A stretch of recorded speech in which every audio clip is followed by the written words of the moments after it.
32. It's my birthday tomorrow, Helena says as they meet in the hall between classes. I forgot it. Helena, I didn't even get you a present, Rachel says. Some friend I am. Yeah, you're rotten. I want you and Lewis to come over after school tomorrow and have cake and stuff with me and Mikey. Helena, I'm going to my grandfather's. Can't you miss one day with your grandfather? Would it make that much difference? We hardly see you at all anymore, Rachel. Rachel thinks of the next fall Izzy had, of his fatigue yesterday. I shouldn't, she says softly. It'll be no fun without you. Did I tell you Mikey's making the cake? I didn't know he could bake. I didn't either, but he said trust me, so what can I do? Why don't we all just have a party tomorrow night? Mom and Dad are taking me out to the garden cafe. I'm sorry. Rachel puts her arm around Helena. Have a good party without me.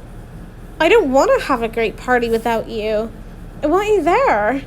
I'm sorry, Rachel says again. What else can she say?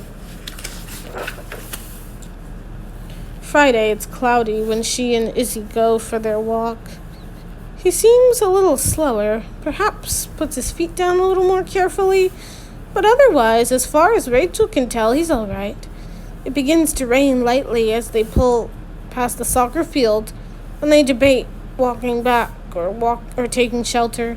Rachel's for taking shelter, Izzy's for walking back. What's a little water? They walk back. Helena, Mikey, and Lewis are waiting for them in front of Izzy's apartment. Lewis has a bunch of balloons tied to his wrist. You guys, I don't believe this, Rachel says. We bought my party to you.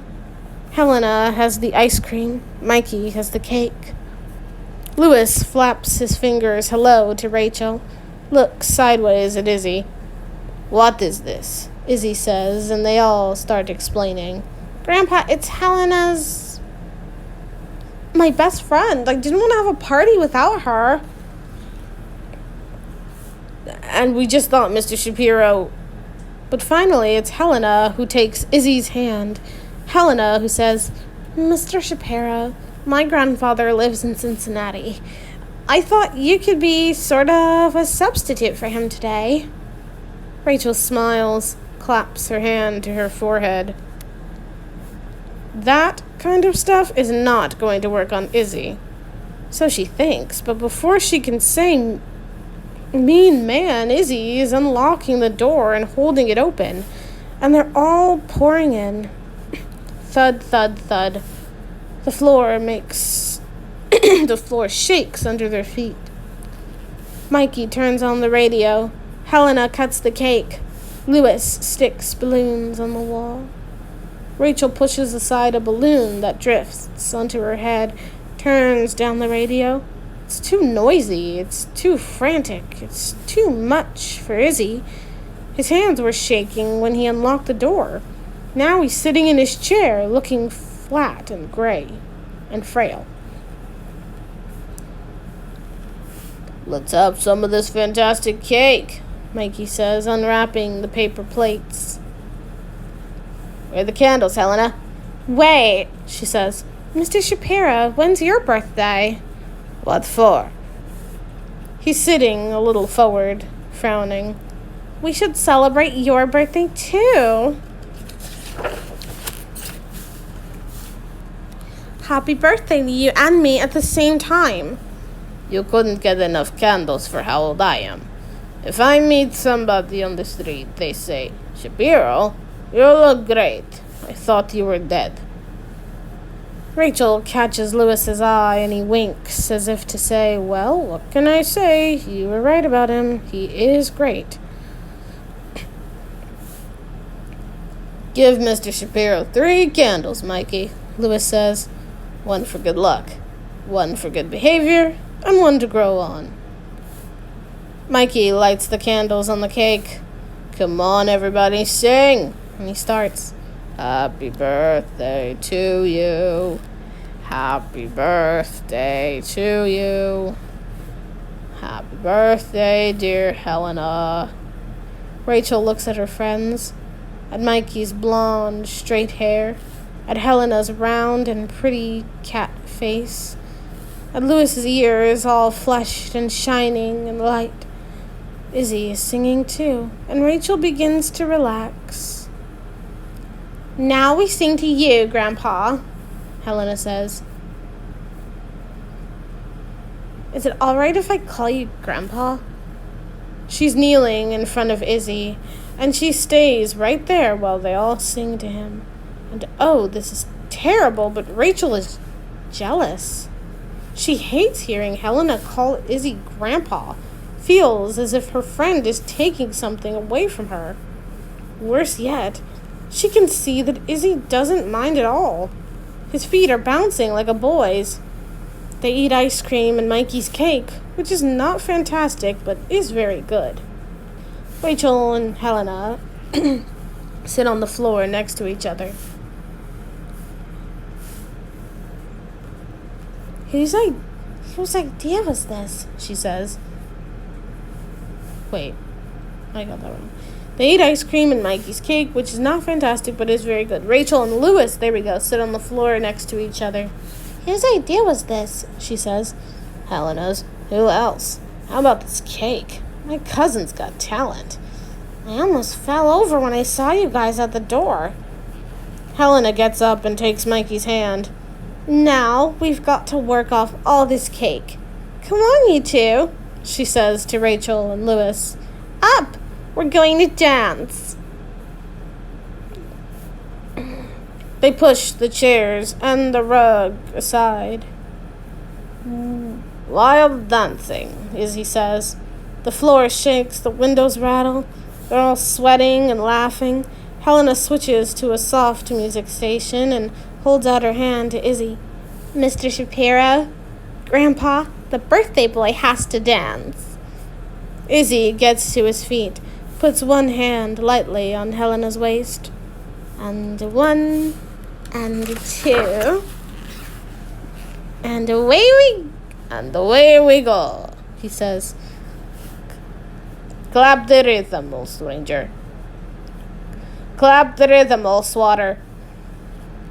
Mangling Louis's name makes everyone laugh again, and Izzy lets go of Helena, wriggles his hips, raises his hands, starts dancing as if he's somebody 60 years younger.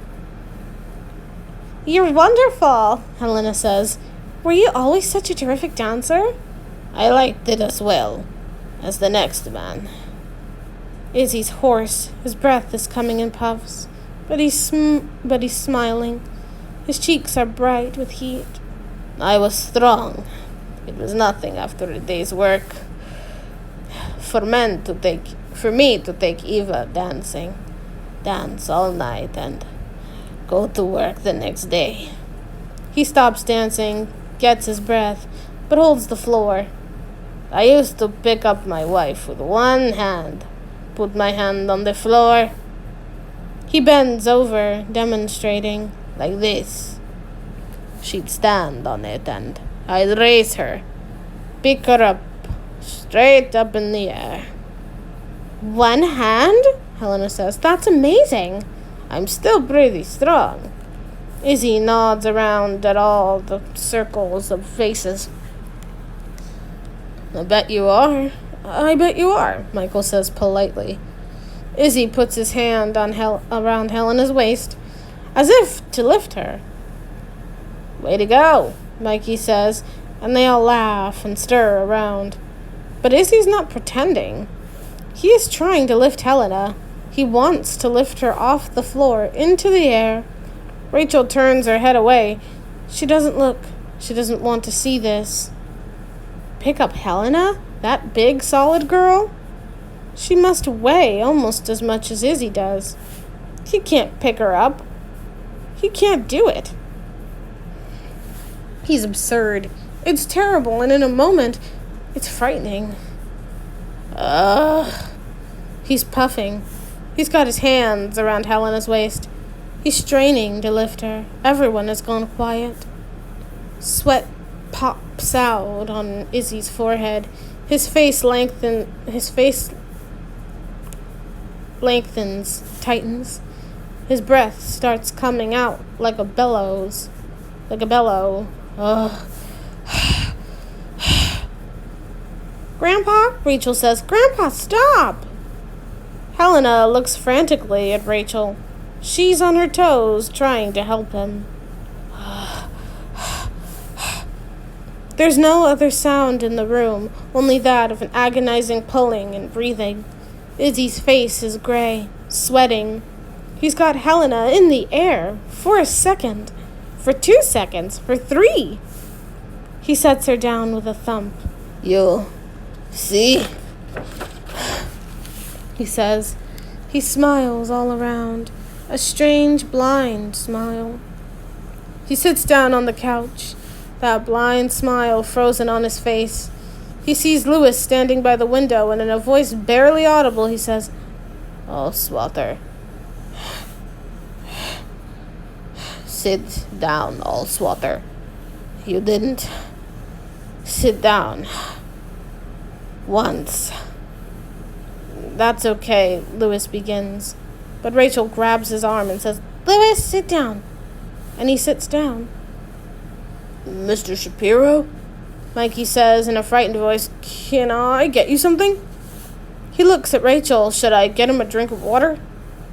Don't make a fuss. Izzy's head falls back.